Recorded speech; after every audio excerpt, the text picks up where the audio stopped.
We have Alligator, Alcatraz.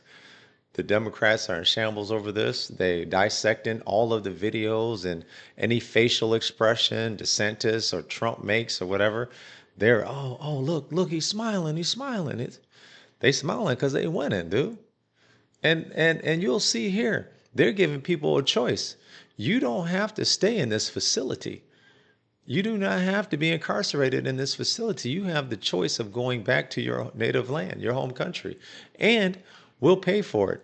Remember, you have people that are in this country illegally, undocumented immigrants, right? The Trump administration has a financial incentive for you to leave, and they'll go ahead and pay for your plane ticket home, man. Come on, man. Come on, man. Alligator Alcatraz, bro. An amazing job. You've all done a great job. Proud of you. Mr. President, Mr. Governor, what's the message to Governor Gavin Newsom inside of this facility?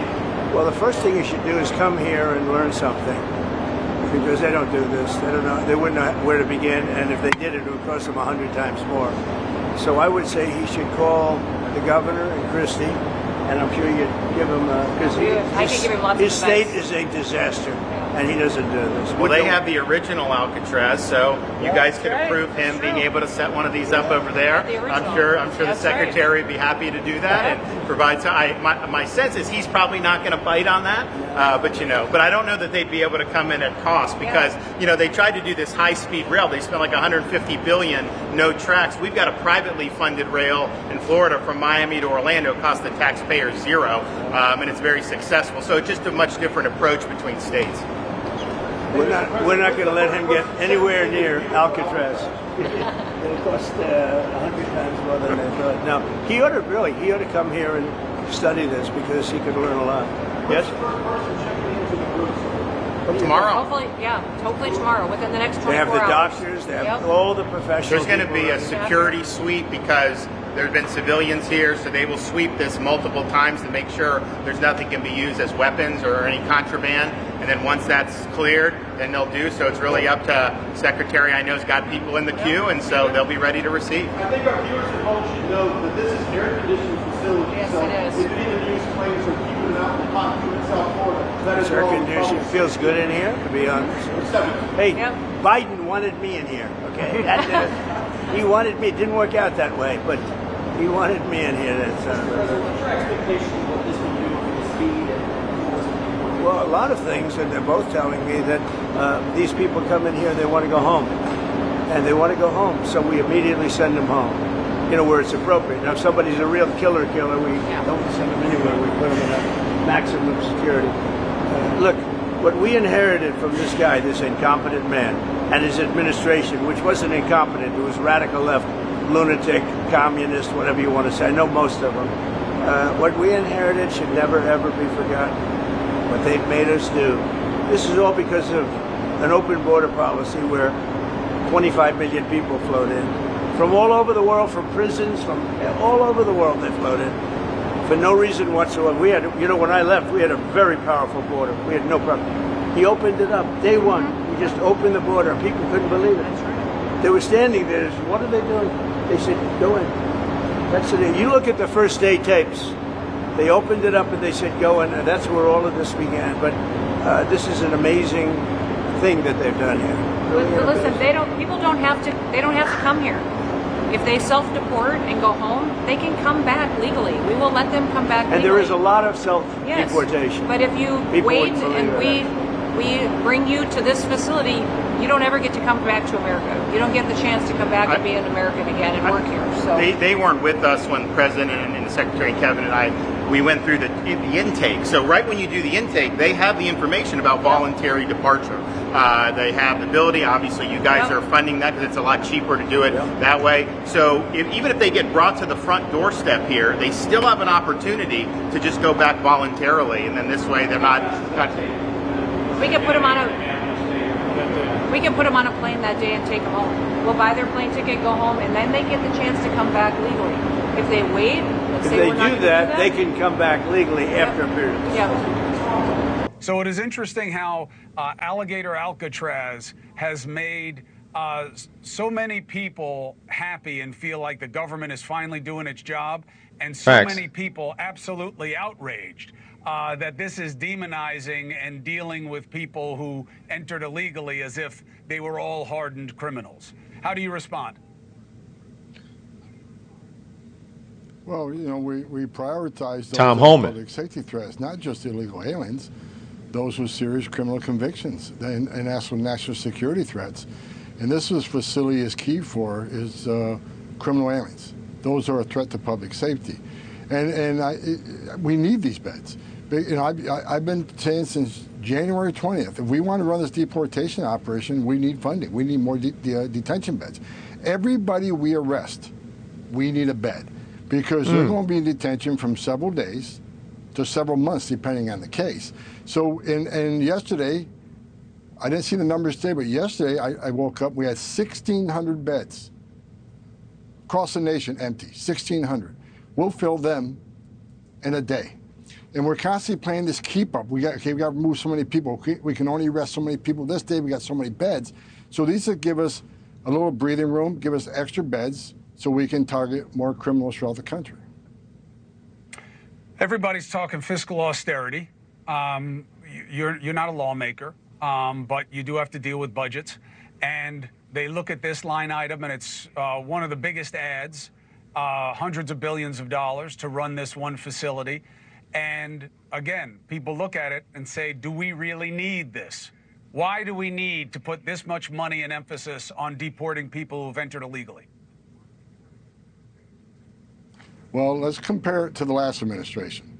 Okay, they were putting illegal aliens in hotel rooms in New York City for like $500 a night, and that's a fact. $500 per alien per night for a hotel room. Then they had to pay for food, three meals a day. They had to pay for medical care.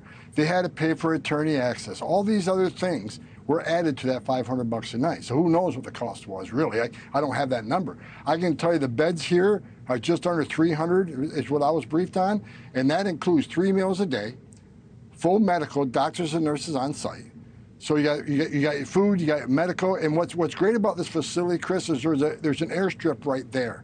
So we can also have additional efficiencies on transportation, because we have air transport in Arizona, we got in Texas, we got in Louisiana. Having an airstrip in Florida, we can have all the East Coast states staging in Florida instead of having sending someone to Louisiana, sending someone to Arizona for a removal of Central America or to Asia. Now we have an airstrip right there in Florida, which is not only benefits that facility, because we're going to have immigration hearings also at that facility in Florida, which means when they get ordered deported and we get a plane load, we can simply load a plane right there and take them to their home country. So it's a cost savings on the beds compared to last administration, and it's extreme cost savings on transportation because you got an airstrip right there that can serve the entire East Coast.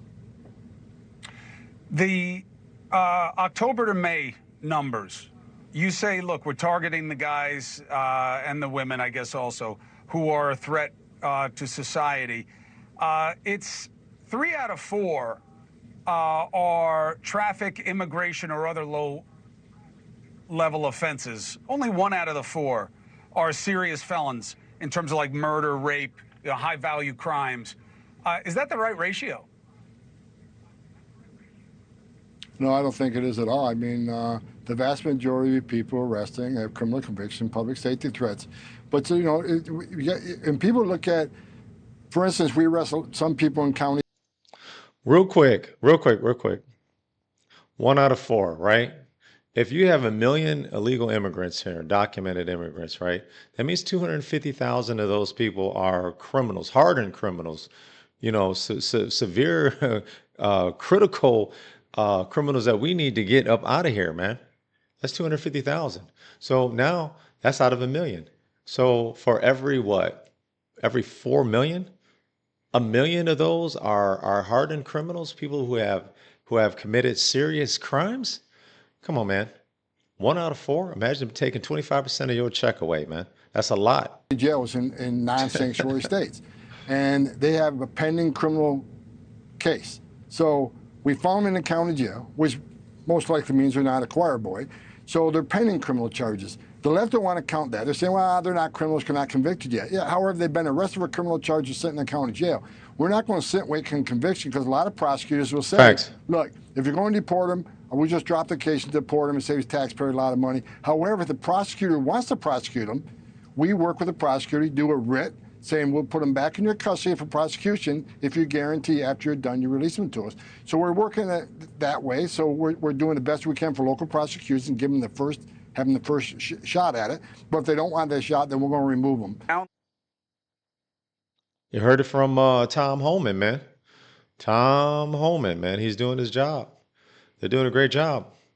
And I'll drop another video here that actually shows that they're giving people a choice. You don't have to stay in this facility. You can actually go back home unless you've committed a very, very serious crime, you know, like murder, sex trafficking, drug trafficking, stuff like that. Other than that, if your only crime is being here undocumented, they are giving you the right and the opportunity to go home, and they'll pay for it. But if you actually self-deport, there's actually a financial incentive, and on top of that, they'll pay for you to leave. So, and that way you can actually come back to the country the right way. And we've had that with a woman who is like our family. She's like my sister. During the Barack Obama administration, her husband, who had been here for several years and had, you know, children with a previous marriage and had grown children, and he was a manager. I mean, this dude has done all the right things, and they deported him. And this is during the Barack Obama administration. True story. Took him 9 months to get back over here to this country. Everything is lovely now. So it was a nightmare then. Now, looking back at it, he's glad that he doesn't have to look over his shoulder anymore. So that's good. What we inherited should never, ever be forgotten. What they've made us do. This is all because of an open border policy where 25 million people flowed in. From all over the world, from prisons, from all over the world they flowed in. For no reason whatsoever. We had, you know, when I left, we had a very powerful border. We had no problem. He opened it up. Day one, he just opened the border. People couldn't believe it. They were standing there. What are they doing? They said, go in. That's it. You look at the first day tapes. They opened it up and they said, go in. And that's where all of this began. But this is an amazing thing that they've done here. Really listen, people don't have to come here. If they self-deport and go home, they can come back legally. We will let them come back legally. And there is a lot of self-deportation. Yes, but if you wait and we bring you to this facility, you don't ever get to come back to America. You don't get the chance to come back and be an American again and work here. So they weren't with us when the President and the Secretary Kevin and we went through the intake. So right when you do the intake, they have the information about voluntary departure. They have the ability. Obviously, you guys are funding that because it's a lot cheaper to do it that way. So even if they get brought to the front doorstep here, they still have an opportunity to just go back voluntarily, and then this way they're not. We can put them on a plane that day and take them home. We'll buy their plane ticket, go home, and then they get the chance to come back legally. If they wait, let's say we're not if they do that, they can come back legally after a period of time. Yeah.